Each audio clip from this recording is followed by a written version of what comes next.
আব্দুর রহমান ইবনে আউফ রাদিয়াল্লাহু তাআলা আনহু চিন্তা করলেন, এমনিতেই তো আমাদের সংখ্যা কম, এরপর আমার দুই পার্শ্বে দুইজন ছোট বালক, যুদ্ধে হয়তো আমি তেমন একটা সুবিধা করতে পারবো না, এই ধরনের কল্পনা করতেছিলেন। কিন্তু এরই মধ্যে এই দুই শিশু, দুই বালক আব্দুর রহমান ইবনে আউফকে জিজ্ঞাসা করলেন, আপনি কি আবু জেহেলকে চিনেন? কয় কেন? কয় না, চিনলে আমাদেরকে একটু বলেন। আব্দুর রহমান ইবনে আউফ রাদিয়াল্লাহু তাআলা আনহু আঙ্গুল দিয়ে ইশারা করে দেখালেন, ওই যে দূরে লোকটা দেখা যাচ্ছে, সেই হলো আবু জেহেল। হযরত আব্দুর রহমান ইবনে আউফ রাদিয়াল্লাহু তাআলা আনহু ইশারা করা শেষ হয়নি, এরই মধ্যে ওই যে দুইজন বালক ছিল, বাজ পাখির মতো উড়ে গিয়ে আবু জেহেলের কাঁধে পড়ল এবং এলো পাতারি তারা ছুরি দিয়ে আবু জেহেলকে কোপাতে লাগলো। এক পর্যায়ে এই দুই বালকের কোনো এক বালকের ছুরির আঘাতে আবু জেহেলের নিম্ন অংশ ক্ষত বিক্ষত হয়ে গেল, আবু জেহেল মাটিতে লুটিয়ে পড়ল। ওয়া রাহমাতুল্লাহি ওয়া বারাকাতুহু।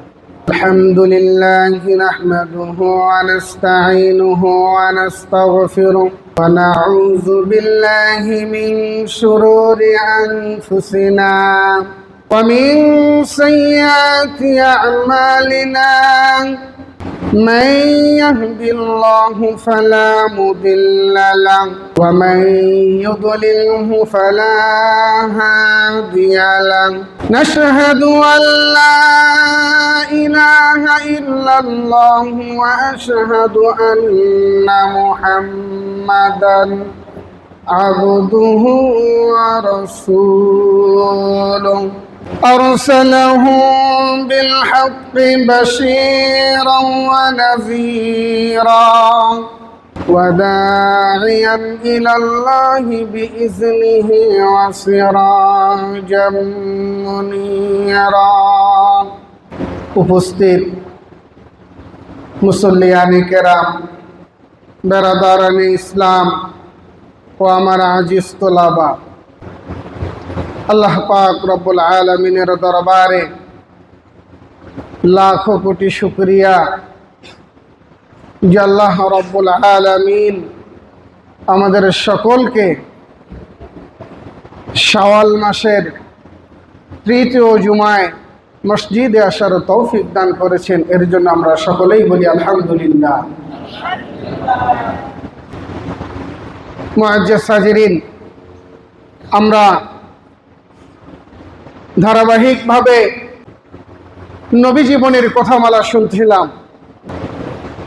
সর্বশেষ জুমায় আমরা যে আলোচনায় উপনীত হয়েছিলাম তা ছিল বদর যুদ্ধ। যদিও রমজান মাসে বদরের কিছু আলোচনা হয়েছিল, তোর মৌলিকভাবে রাসূলুল্লাহ সাল্লাল্লাহু আলাইহি ওয়াসাল্লাম যুদ্ধ করার জন্য বদরে উপনীত হয়নি। তারা রাসূলুল্লাহ সাল্লাল্লাহু আলাইহি ওয়াসাল্লামকে এই যুদ্ধ চাপিয়ে দিয়েছিলেন। আবু জেহেলের নেতৃত্বে বিশাল একটি কাফেলা বদরে উপনীত হয়েছিল রাসূলুল্লাহ সাল্লাল্লাহু আলাইহি ওয়াসাল্লামের সাথে যুদ্ধ করার জন্য। রাসূল সাল্লাল্লাহু আলাইহি ওয়াসাল্লাম অনন্য পায় হয়ে যখন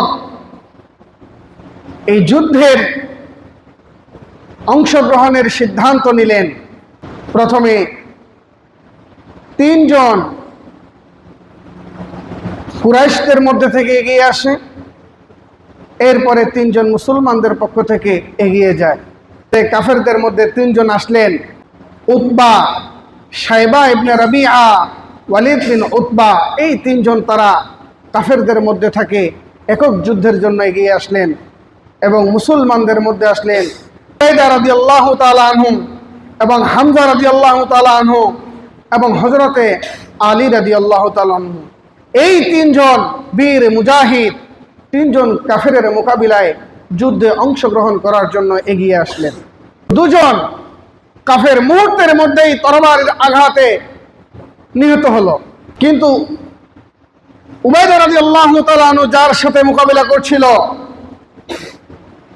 সে তখনও নিহত হয়নি। হযরত আলী এবং হামজা রাদিয়াল্লাহু তাআলা আনহু তিনজনে মিলে উতবাকে নিহত করেন। যখন তারা দেখলেন কাফেরেরা যে একজন একজন করে যদি আমরা জিহাদের ময়দানে অংশগ্রহণ করি তাহলে আমরা তাদের সাথে পেরে উঠতে পারবো না, এই যুদ্ধে আমাদের পক্ষে জয়লাভ করা সম্ভবপর হবে না, তাই তারা যৌথভাবে আক্রমণ শুরু করলেন। যুদ্ধ শুরু হয়ে গেল। তো মুসলমানদের যে কাতার ছিল, এই কাতারের মধ্যে আব্দুর রহমান ইবনে আউফ রাদিয়াল্লাহু তাআলা আনহু অত্যন্ত শক্তিশালী বীর মুজাহিদ ছিলেন, কিন্তু তার পাশে দুজন ছোট ছোট বাচ্চা ছিল। আব্দুর রহমান ইবনে আউফ রাদিয়াল্লাহু তাআলা আনহু চিন্তা করলেন, এমনিতেই তো আমাদের সংখ্যা কম, এরপর আমার দুই পার্শ্বে দুইজন ছোট বালক, যুদ্ধে হয়তো আমি তেমন একটা সুবিধা করতে পারবো না, এই ধরনের কল্পনা করতেছিলেন। কিন্তু এরই মধ্যে এই দুই শিশু, দুই বালক আব্দুর রহমান ইবনে আউফকে জিজ্ঞাসা করলেন, আপনি কি আবু জেহেলকে চিনেন? কয় কেন? কয় না, চিনলে আমাদেরকে একটু বলেন। আব্দুর রহমান ইবনে আউফ রাদিয়াল্লাহু তাআলা আনহু আঙ্গুল দিয়ে ইশারা করে দেখালেন, ওই যে দূরে লোকটা দেখা যাচ্ছে সেই হলো আবু জেহেল। হযরত আব্দুর রহমান ইবনে আউফ রাদিয়াল্লাহু তাআলা আনহুর ইশারা করা শেষ হয়নি, এরই মধ্যে ওই যে দুইজন বালক ছিল বাজ পাখির মতো উড়ে গিয়ে আবু জেহেলের কাঁধে পড়ল এবং এলো পাতারি তারা ছুরি দিয়ে আবু জেহেলকে কোপাতে লাগলো। এক পর্যায়ে এই দুই বালকের কোন এক বালকের ছুরির আঘাতে আবু জেহেলের নিম্ন অংশ ক্ষত বিক্ষত হয়ে গেল। আবু জেহেল মাটিতে লুটিয়ে পড়ল। এক পর্যায়ে এই তুমুল যুদ্ধ চলছিল, এদিকে আল্লাহর রাসূল সাল্লাল্লাহু আলাইহি ওয়াসাল্লাম সিজদায় পড়ে আল্লাহ রাব্বুল আলামিনের দরবারে সাহায্যের জন্য রোনাজারি করছিলেন। আল্লাহ পাক রব্বুল আলামিন রাসূলুল্লাহ সাল্লাল্লাহু আলাইহি ওয়াসাল্লামের এই মুনাজাতে ব্যথিত হয়ে ফেরেশতা পাঠানোর সিদ্ধান্ত গ্রহণ করেন। আর এই ফেরেশতারা যুদ্ধের ময়দানে অবতীর্ণ হয়েছিল। সাহাবাদের ডানে বামে তারা পাশে থেকে যুদ্ধ করেছিল, ফলে কাফেররা এক সময় যুদ্ধের মধ্যে পরাজয় বরণ করেন। যুদ্ধ যখন শেষ হয়ে গেল, হযরত আব্দুল্লাহ ইবনে আব্বাস রাদিয়াল্লাহু তাআলা আনহু দেখতে পেলেন একটু দূরে আবু জেহেল কাতরাচ্ছে আর গঙ্গাচ্ছে। আব্দুল্লাহ ইবনে মাসউদ রাদিয়াল্লাহু তাআলা আনহু আবু জেহেলের নিকটে যখন যায়, আবু জেহেল তখন তাকে জিজ্ঞাসা করে, ও রাখালের ছেলে, বলো তো আজকের যুদ্ধে কারা বিজয়ী হয়েছে? ইবনে মাসউদ রাদিয়াল্লাহু তাআলা আনহু বলেন, আজকের এই যুদ্ধে মুসলমানরা বিজয় হয়েছে। আবু জেহেল খুব দুঃখ প্রকাশ করে বলে, এই যে রাখালের ছেলেরা, এই যে গরিব অসহায় মানুষেরা আজকে যে জায়গায় উপনীত হয়েছে তাদেরকে সেখান থেকে আর ফেরানো যাবে না। হযরত আব্দুল্লাহ ইবনে মাসউদ রাদিয়াল্লাহু তাআলা আনহু এই মুহূর্তে আবু জেহেলকে হত্যা করার জন্য এগিয়ে আসলেন। আবু জেহেল তখন দম্বর অহংকার নিয়ে বলতেছিল, ও রাখালের পুত্র, ও কৃষকের সন্তান, আমার জন্য এটা লজ্জার যে আমার মতো মানুষকে হত্যা করা হচ্ছে তোমার মতো একজন রাখালের ছেলের হাতে। অহংকার, কত দম্ভ মরে যাচ্ছে, তারপরও বলছে একজন কৃষকের ছেলে আমাকে হত্যা করছে, এর চেয়ে লজ্জার আমার জন্য আর কিছু হতে পারে না। এবং বলে, তুমি যে আমাকে হত্যা করছো, আমার গলাটা কাটার সময় একটু বড় করে কাটবে, যাতে করে মানুষ বুঝতে পারে আমি কুরাইশদের নেতা ছিলাম। এই যে যুদ্ধ বিগ্রহ, আজকে আমরা যে যুদ্ধ বিগ্রহ দেখতে পাচ্ছি, ইসরায়েল, যুক্তরাষ্ট্র, আমেরিকা এবং ইরানের যে সংঘর্ষ যুদ্ধ, এই যে আমরা দেখছি, এই যুদ্ধ পশ্চিমারা খ্রিস্টানরা, ইহুদিরা মুসলমানদের উপর চাপিয়ে দিচ্ছে। ঠিক বদরের যুদ্ধ যেভাবে রাসূলুল্লাহ সাল্লাল্লাহু আলাইহি সাল্লামের উপর চাপিয়ে দেওয়া হয়েছিল, একইভাবে মুসলমানদের উপর এই যুদ্ধ চাপিয়ে দেওয়া হচ্ছে। আজকের এই সমাজে ইহুদি খ্রিস্টানরা যে যুদ্ধকে চাপিয়ে দেওয়া হচ্ছে, মুসলমানরা এর মোকাবিলা করছে মাত্র। এই যে ইসরায়েল এবং আমেরিকা, এদের যে চরিত্র,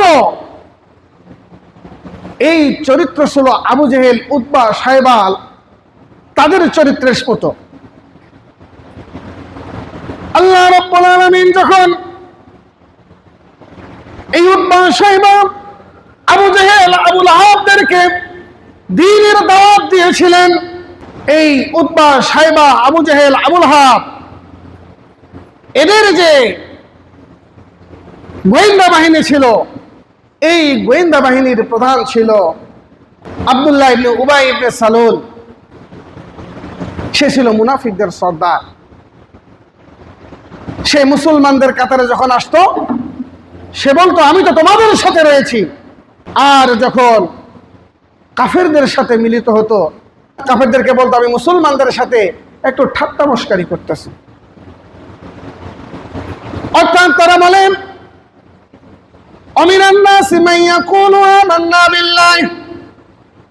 আরে আমরা তো আল্লাহর প্রতি ঈমান এনেছি। কাদেরকে বলে? সাহাবীদেরকে বলে।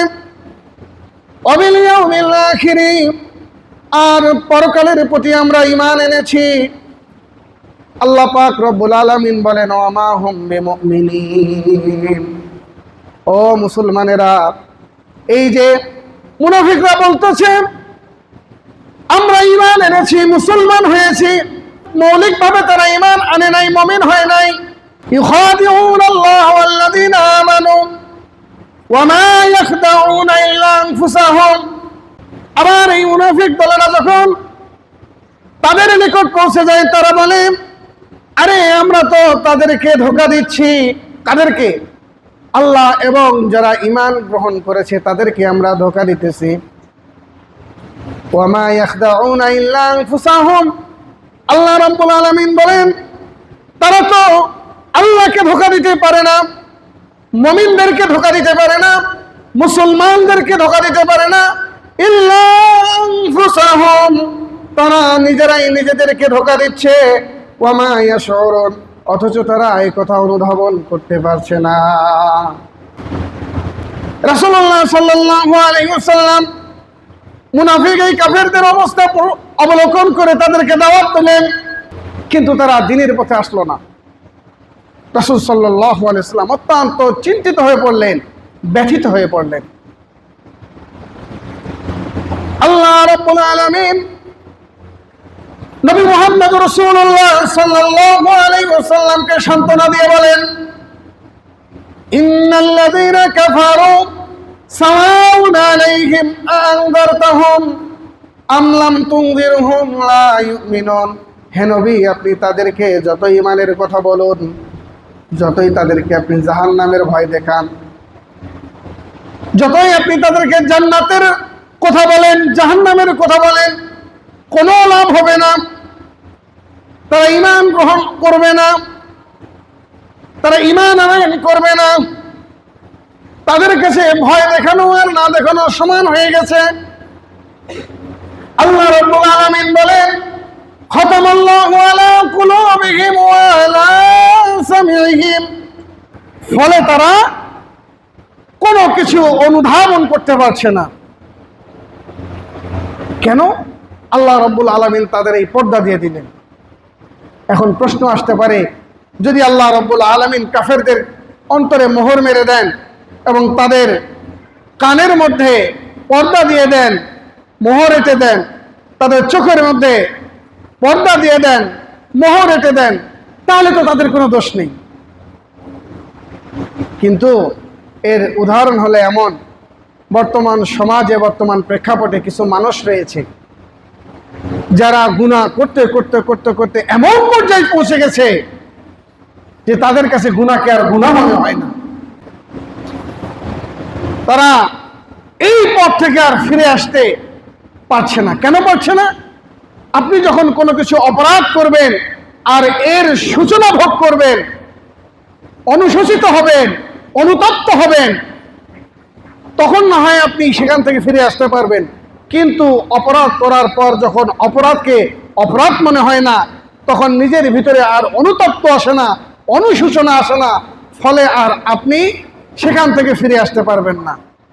দ্বীনের দাওয়াত রাসূল সাল্লাল্লাহু আলাইহি ওয়াসাল্লাম যখন তাদেরকে দিতে দিতে খুব মনোব্যথা নিতেন, কষ্ট পেতেন, তখন আল্লাহর রাসূল সাল্লাল্লাহু আলাইহি ওয়াসাল্লামকে আল্লাহ রাব্বুল আলামিন এই সান্ত্বনা দিলেন, হে নবী, আপনি তাদেরকে ভয় দেখান আর না দেখান, তারা ঈমান আনবে না। বর্তমানে এই যে পরাশক্তি নামক দুটি দেশ, যুক্তরাষ্ট্র এবং ইসরায়েল, আমেরিকা এবং ইসরায়েল, যেভাবে মুসলমানদের উপর জুলুম নির্যাতন করছে ধারাবাহিকভাবে, ইরানে এখন হামলা চলছে, এর আগে আফগানিস্তানে হামলা করেছিল, ইরাকে হামলা করেছিল,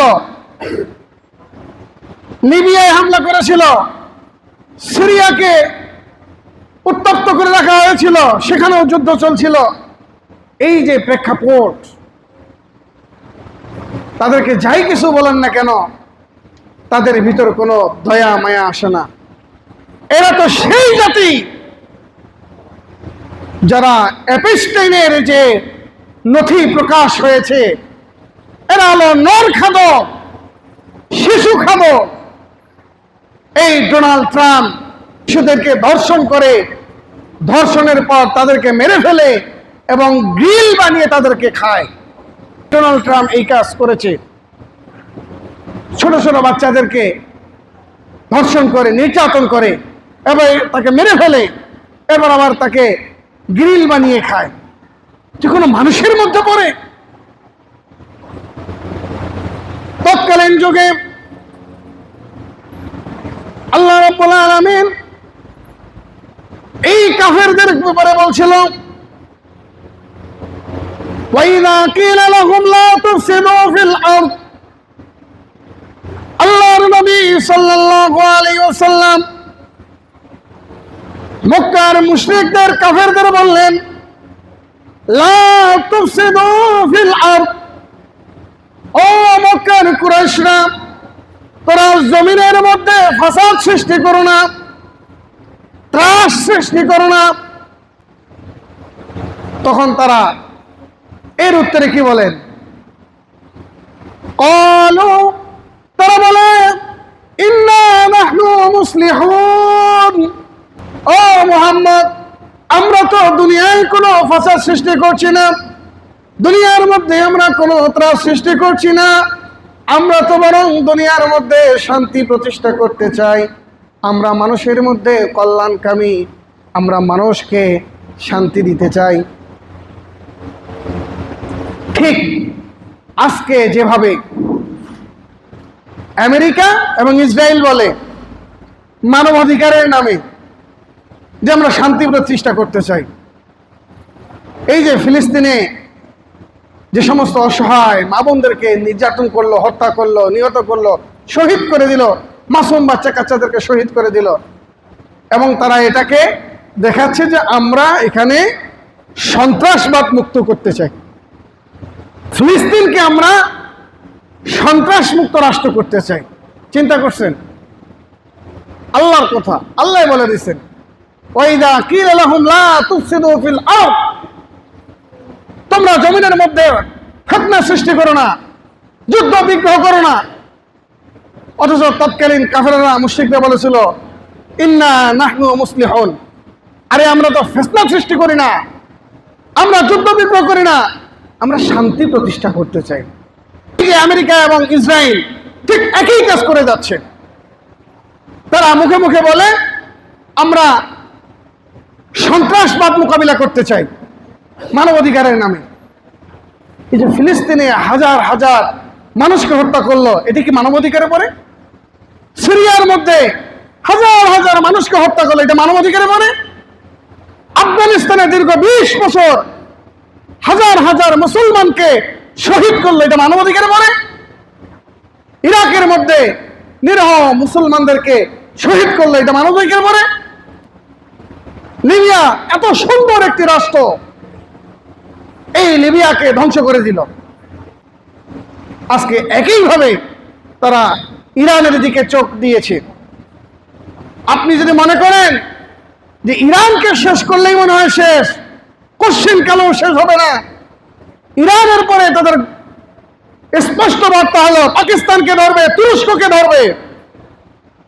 এবং এই যে ইসরায়েল নামক একটি অবৈধ রাষ্ট্র, তাদের চিন্তা হলো, তাদের দর্শন হলো যে ইসরায়েলের চতুর্দিক দিয়ে অন্তত 500 কিলোমিটার ফাঁকা থাকবে, কোনো রাষ্ট্র থাকবে না, কোনো মানুষজন সেখানে থাকবে না। তারা তাদের নিরাপত্তা নিশ্চিতের জন্য এই কাজ করতে চায়। শান্তি চুক্তি হলো, শান্তি চুক্তির 10 মিনিটের মাথায় 10 মিনিটে 100 হামলা করেছে, 100 টার্গেটে। এটা কোনো সভ্য জাতি হতে পারে? ব্যাপারে ঠিক রাসূলের যুগে যেভাবে আল্লাহ পাক রব্বুল আলামিন বলেছিল, ওয়াইজা কিলা লাহুম লা তুফসিদু ফিল আরদ, তোমরা জমিনে ত্রাস সৃষ্টি করো না, অথচ তারা বলেছিল ক্বালু ইন্না নাহনু মুসলিহুন, আমরা তো সংশোধনকারী, আমরা তো শান্তিকামী, আমরা শান্তিপ্রিয়, সমাজের মধ্যে আমরা শান্তি প্রতিষ্ঠা করতে চাই। আল্লাহ রাব্বুল আলামিন আমাদের সকলকে এই কথাগুলো বুঝার তৌফিক দান করুন। তো বলছিলাম বদরের ইতিহাস।